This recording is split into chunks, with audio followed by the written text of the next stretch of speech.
بعد میں سیکھ لیتے ہیں. انگریزی کو صرف ایک میڈیم آف ایک انسٹرومنٹ کے طور پہ کمپیوٹر کو سمجھنے کے حد تک, کسی باہر کی یونیورسٹی کے کسی پروفیسر کے لیکچر کے سمجھنے تک, کسی بڑے فلاسفر کی کتاب کو پڑھنے تک, اس حد تک اگر کسی بندے کو انگریزی بھی آتی ہے تو وہ زیادہ بہتر ہے بنسبت اس کے جس کو صرف اردو آتی ہے. بالکل ٹھیک سر. آپ نے اپنے الفاظ کے درمیان ایک لفظ استعمال کیا اپرچونیٹیز کا, اور اگر اپرچونیٹیز کی بات کی جائے پاکستان میں تو بہت سے ایسے اسٹوڈنٹس ہیں یا بہت سے ایسے لوگ ہیں جو کہ پڑھ تو لیتے ہیں, ڈگریز بھی ان کے پاس آ جاتی ہے, سرٹیفکیٹس بھی ان کے پاس ہوتے ہیں, ڈپلوماز بھی ان کے پاس ہوتی ہے, سب کچھ ہوتا ہے, لیکن وہ یہ ایکسکیوز کرتے ہیں کہ ہمارے پاس اپرچونیٹی نہیں. یا تو وہ اپرچونیٹی کا انتظار کر رہے ہوتے ہیں اور چھوٹی جو اپرچونیٹیز ہوتی ہیں ان کو ریجیکٹ کر رہے ہوتے ہیں. تو اس چیز کے اوپر آپ کیا کہنا چاہیں گے اپرچونیٹیز کے حوالے سے؟ دیکھیے, سب سے بڑی فیلئر ہمارے معاشرے کا یہ ہے کہ ہم یہ سمجھتے ہیں کہ 16 سال پڑھنا ہے اور اس کے بعد ہی میں نے کچھ کرنا ہے, اور یہ میں نے کچھ کرنے کا جو انداز ہے نا, اس کے بعد وہ سمجھتے ہیں کہ اپرچونٹی نے کہیں سے آنا ہے اور پھر جا کے میں نے اس کو اویل کرنا ہے.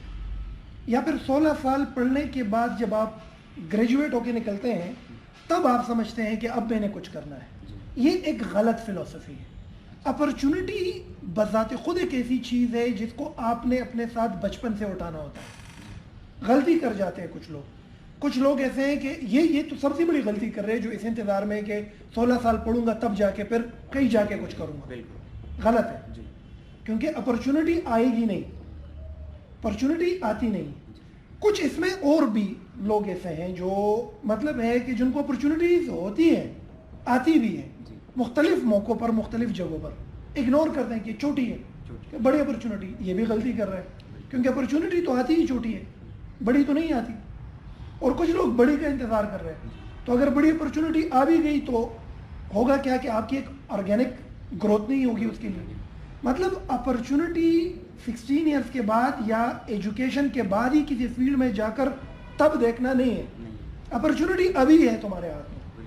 اگر تم اسٹوڈنٹ ہو, پروفیشنل لائف میں ہو, جو کچھ بھی ہو, یو ہیو دا اپرچونٹی. تم صرف ان کو انلاک کر کے ریئلائز کرو کہ وہ ہے کہاں پر. سمجھ رہے ہیں میری بات؟ تو opportunity what ever is in your hand, آپ یہ دیکھ لو کہ بھائی آپ کا جو شارٹ ٹرم گول ہے, آپ 5th کلاس میں ہیں اور آپ نے بننا کیا ہے. اگر آپ نے ایک پائلٹ بننا ہے تو یہ پائلٹ ہی تمہاری اپرچونٹی ہے. لیکن اس اپرچونٹی کی اب نوعیت بہت چھوٹی ہے. ابھی سے آپ نے اس کی ابیاری کر کے اس کو براٹ اپ کرنا ہے, اس کو بڑا کرنا ہے, اس کی آرگینک گروتھ کرنی ہے. اگر آپ انجینئر بننا چاہتے ہیں تو یہ شارٹ ٹرم گول, یہ شارٹ ٹرم تمہاری اپرچونٹی ہے. ابھی چونکہ تم نے انجینئر بننا ہے تو تم نے ابھی ہی انجینئرنگ والی اپرچونٹی کی ابیاری کرنی ہے. اپرچونٹی ہوتی چھوٹی ہے, ان کی ابیاری کرنی ہے, ان کی حفاظت کرنی ہے اور ان کے ساتھ بڑا ہونا ہوتا ہے. اگر بڑی اپرچونٹی یکدم مل گئی تم اس کا بیڑا غرق کر دو. ہمارے ہاں پاکستان کے اندر بڑے بڑے اداروں میں کچھ لوگ ایسے بیٹھے ہوئے ہیں جن کو بڑی اپرچونٹی ملی ہے اور اس اپرچونٹی کے لیے ان کی آرگینک گروتھ نہیں ہے, بیس نہیں, یعنی کہ اس اپرچونٹی کے لیے وہ بڑے ہی نہیں ہوئے. تو ہوتا کیا ہے کہ ان کی ڈیسیشن میکنگ ویک ہوتی ہے, وہ زیادہ پرابلم سالور نہیں ہوتے, پھر وہ ایک ہی سیٹ پہ بیٹھے ہوتے ہیں اور وہ پورا نظام ڈسٹرب ہو جاتا ہے. تو opportunity by it self is some thing what I call is your vision, some thing I call is your dream. اور اپرچونٹی زیادہ فرٹائل رہتی ہے جب اگر بچپن ہی سے آپ کے پاس ہو, بچپن ہی سے آپ سوچتے ہیں کہ I want to be a computer engineer اور اے سافٹ ویئر ڈیولپر, تو آپ کی شارٹ ٹرم گولز آپ کے لانگ ٹرم گولز کے ساتھ پیرلل ہونی چاہیے. تو یہی تمہاری اپرچونٹی ہے, اس میں کام کرو. کمپیوٹنگ کے بارے میں سمجھو, کمپیوٹر سائنسز کے بارے میں پڑھو, کمپیوٹر سائنسز کے حوالے سے آرٹیکل پڑھو, اس کے بارے میں ڈاکومنٹریز پڑھو. جن لوگوں نے آئی ٹی میں بڑا کام کیا ان کی لائف سٹائل پڑھو, ان کی لکھی گئی کتابیں پڑھو, انٹرنیٹ کی دنیا میں آ جاؤ. ابھی دیکھو ہو کیا رہا ہے. بے شک تم 10 سال بعد ہی کمپیوٹر سائنسز کے ماہر ہو جاؤ, لیکن ابھی سے اس اپرچونٹی کی آبیاری کرو. تو یہی اپرچونٹی چھوٹی ہو کر بڑی ہو کر آپ کے ساتھ ساتھ براٹ اپ ہو کر جب آپ 16 ایئرس تک نکلتے ہیں, وہ اپرچونٹی ایک بڑی صورت میں آ جاتی ہے اور آپ بڑی کامیابی ہاتھ میں آپ کی لگ جاتی ہے. اچھا, یہ فیکٹر جس اسٹوڈنٹ کے اندر ہو جو بچپن سے ایک خواب کے ساتھ جی رہا ہو, یہی خواب ان کی اپرچونٹی ہے اور یہی اپرچونٹی ان کے ساتھ گروتھ اپ کرتی ہے. تو اپرچونٹی کبھی آئے گی نہیں, اس کی ابیاری کرنی پڑتی ہے اور ان کو بڑا کرنا پڑتا ہے.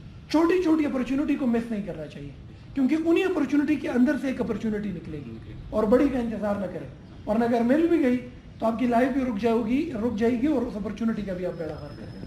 تو دیٹ از واٹ آئی. بالکل ٹھیک. آپ نے بیچ میں ڈیجیٹلائزیشن کی بات کی, تو یہاں پر میں آپ سے یہ پوچھنا چاہوں گا کہ سب کو پتہ ہے کہ آج کل سب کچھ جو ہے آن لائن کنورٹ ہو رہا ہے.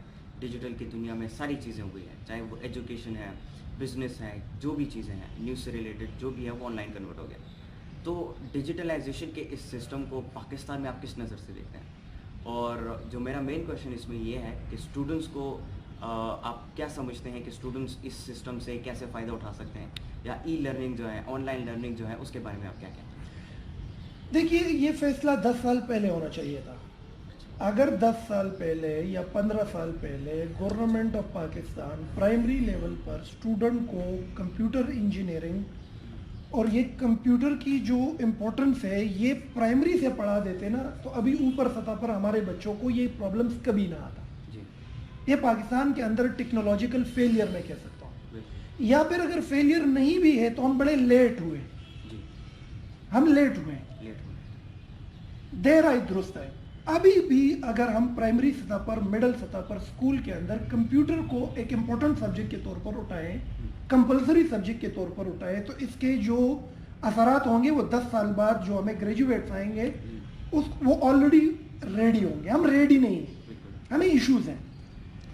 یا تو آپ پاکستان کے اندر دیکھیں, لوڈ شیڈنگ ایک ایشو ہے. اگر بھی کمپیوٹر بھی ہیں, انٹرنیٹ بھی ہیں, تو بجلی نہیں ہے. چلو اگر بجلی بھی ہے, کمپیوٹر بھی ہے, تو پھر انٹرنیٹ نہیں ہے. اب انٹرنیٹ کو بھی ایشور کرنا, بجلی کو ایشور کرنا, پھر غربت ہے, ہر بندے کے پاس کمپیوٹر کو بھی ایشور کرنا. یہ 3 چیزیں اوور آل پاکستان کی پاپولیشن میں بڑے کم لوگوں کو محدود ہے, زیادہ لوگوں تک محدود, زیادہ لوگوں کو یہ دستیاب نہیں ہے. اب جب یہ دستیاب نہیں ہے تو ہوتا کیا ہے کہ وہ ایک digital plate form, cyber station کا حصہ نہیں بن پا رہا ہے. پہلی یہ بات ہے. اچھا, اب اگر لیٹ سپوز کچھ جگہوں پر یہ تینوں چیزیں اویلیبل ہے, اس کے لیے ہم ریڈی نہیں ہیں. اور ریڈی کیوں نہیں ہے؟ کیونکہ ہم نے 10 سال اور 15 سال پہلے یہ فیصلہ نہیں کیا. کمپیوٹر آیا, لیکن ہم نے کمپیوٹر کی جو ویرائٹی تھی, جو انٹرٹیننگ سائڈ تھا, اس کو اڈاپٹ کیا, اور اس کی جو الگ سائڈ تھا وہ ہم نے اڈاپٹ نہیں کیا. مطلب میں یہ کہہ سکتا ہوں کہ ہمارے پاس آئیڈیا آ جاتی ہے, ہم کوئی ایک نئی چیز آ جاتی ہے, کوئی ایک انوینشن ہو جاتی ہے, ایک آئیڈیا آ جاتی ہے, ہم صرف سطحی طور پر اس آئیڈیا کو لے لیتے ہیں. مثال کے طور پر کمپیوٹر آیا تو ہمارے ذہن میں یہ آیا کہ computer is a machine which receive the data, process the data and give the output.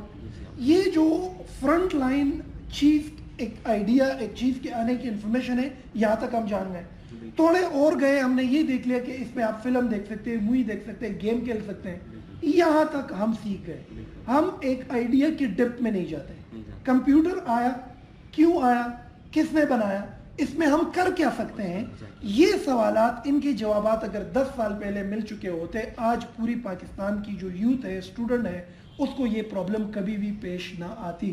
لیکن میں یہ سمجھتا ہوں کہ ابھی بھی کافی تیزی سے پاکستان کے اندر جو ڈیجیٹل ایجوکیشن ہے وہ گورنمنٹ بھی اس میں کافی انٹرسٹ دکھا چکی ہے, اور پرائیویٹ سیکٹر بھی بڑی تیزی سے اس طرف آ رہا ہے.